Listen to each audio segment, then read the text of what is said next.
Every lightsaber in the galaxy is a lie of omission. The blade you see, the blue, the green, the red, isn't the weapon. It's the symptom. Buried in the hilt is something older than the Jedi Order, older than the Republic, older than most of the civilizations that fought over it. Something alive, something that chooses. And the color it shows the galaxy is not a decision the wielder gets to make. Strip a lightsaber down to its components, and you'll find a power cell, an emitter matrix, a focusing lens, a cycling field energizer. Standard engineering. Any competent mechanic on Coruscant could fabricate the housing in an afternoon. Then you reach the center, and the engineering stops. At the heart of every lightsaber sits a Kyber crystal. And Kyber does not behave like matter is supposed to behave.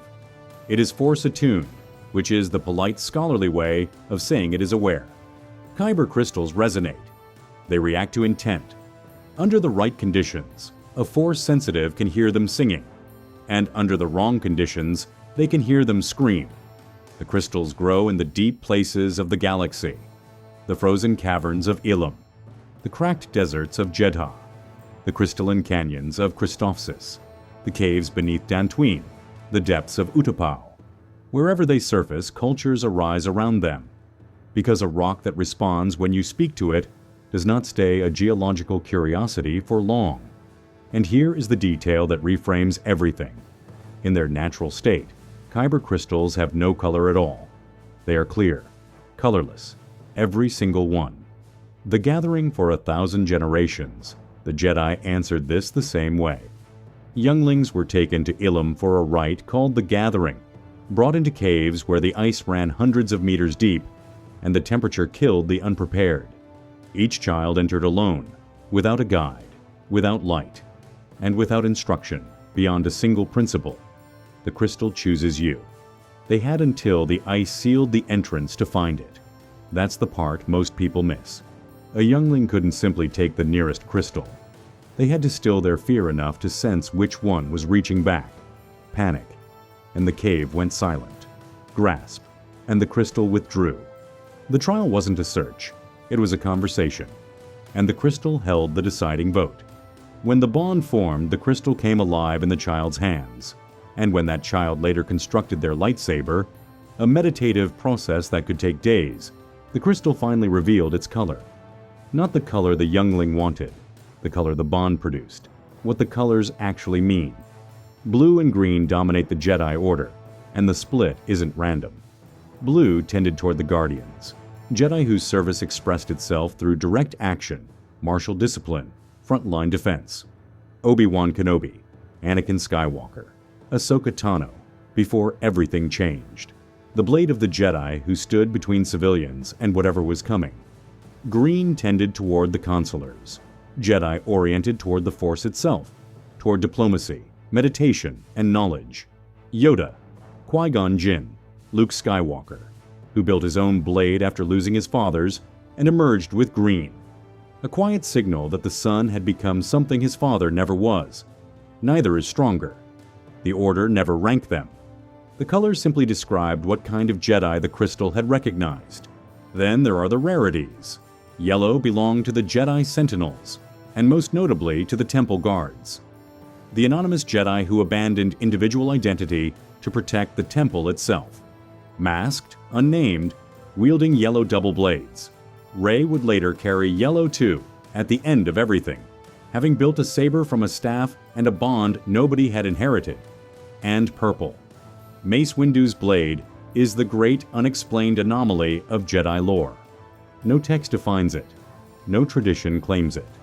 The most common reading is that purple sits precisely where blue and red would meet, the mark of a master who developed Vapad, a form that channeled the darkness in his opponent and required him to walk closer to the edge than any Jedi was supposed to walk, and come back every time. Enjoying this deep dive into the Star Wars galaxy? Consider liking and hitting the hype button to show your support. Don't forget to subscribe for more hidden lore from a galaxy far, far away. The Sith have no crystal caves, no gathering, no rite, no patient bond formed in the dark. Sith philosophy has no room for a weapon that gets an opinion. So they take crystals, stolen, salvaged, pried from the hands of dead Jedi, and they break them. The process is called bleeding.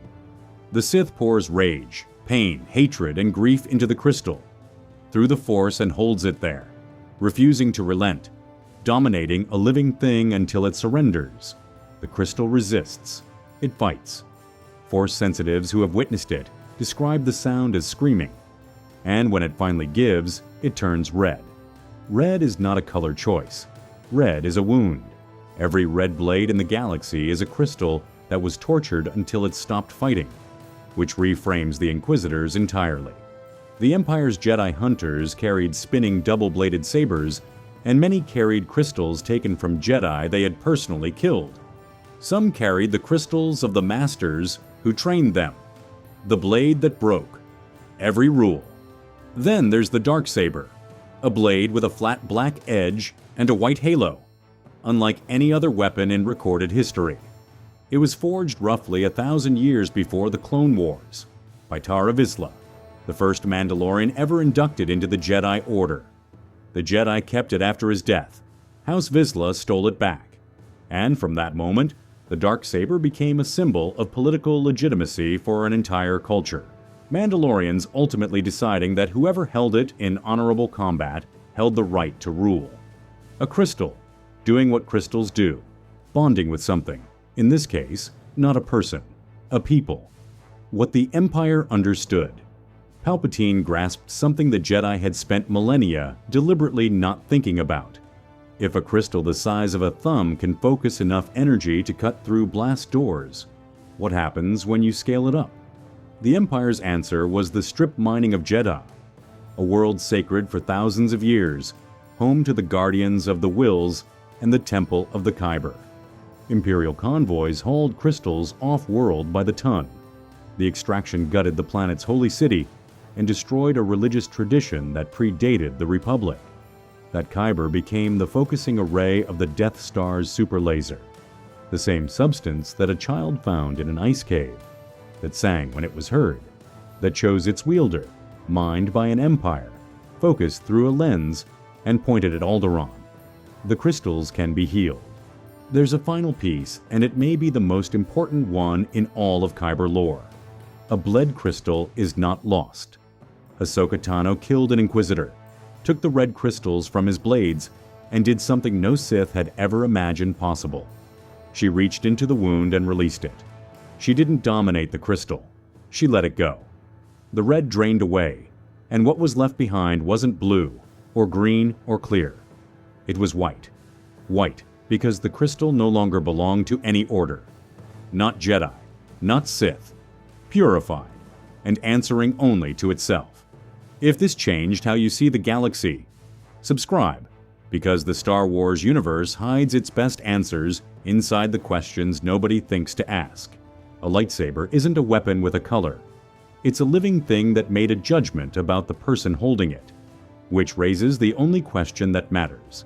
If you walked into that cave on Ilum, what color would come out with you?